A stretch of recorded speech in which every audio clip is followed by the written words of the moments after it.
When we look back at the divisions of the central nervous system, we found there were two parts, the central nervous system and the peripheral nervous system.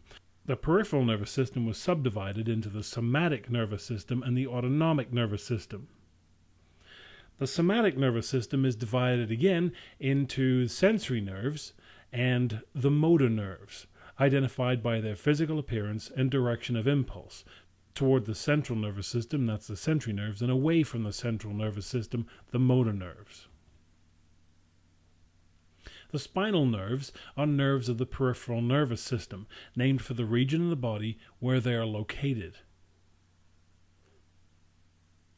These terms you see on the diagram, you're not expected to memorize, it's just useful to know. The autonomic nervous system controls glandular secretions, cardiac, and smooth muscle. It controls the body's internal responses to external environments. The sympathetic nervous system works in opposition to the parasympathetic nervous system. So the autonomic nervous system controls glandular secretions, the cardiac muscle, and smooth muscles. Controlled by the hypothalamus and medulla oblongata. And it comprises two opposing subsystems, the sympathetic nervous system and the parasympathetic nervous system.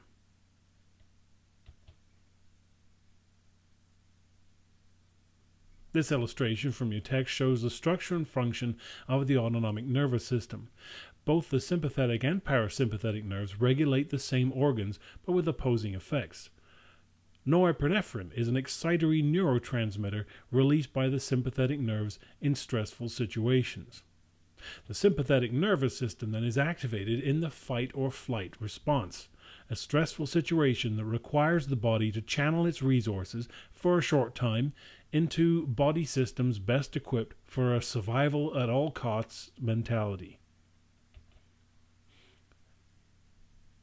Excitatory neurotransmitters are released, such as epinephrine.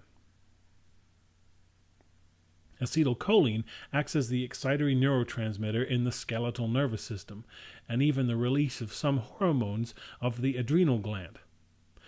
Generally, epinephrine is an excitatory neurotransmitter of the autonomic nervous system. Norepinephrine is a hormone of the adrenal gland used in the regulation of blood pressure, discussed a little bit later in the endocrine system. The sympathetic nervous system stimulates organs necessary for emergency situations. Skeletal muscles get extra energy when the sympathetic nerves permit increased blood flow, allowing greater oxygenation of tissue. Blood pressure increases, heart rate and breathing rate increase.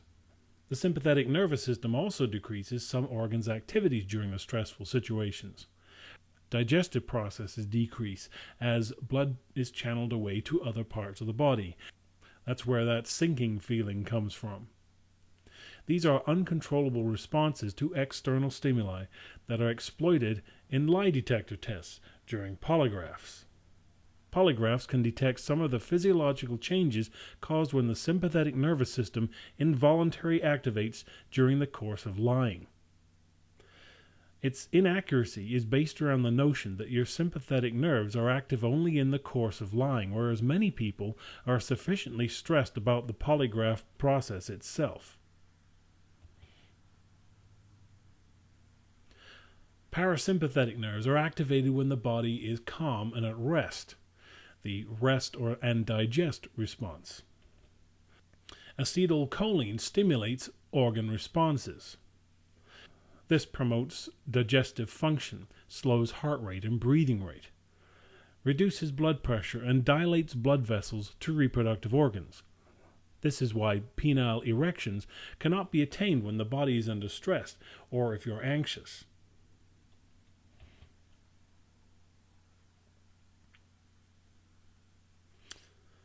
Certain drugs can act on the branches of the autonomic nervous system. Caffeine, for example, stimulates the sympathetic nervous system. Codeine, among other things, stimulates the parasympathetic nervous system. The two together makes you feel relaxed but unable to sleep. Here are some of the key terms for the nervous system chapter.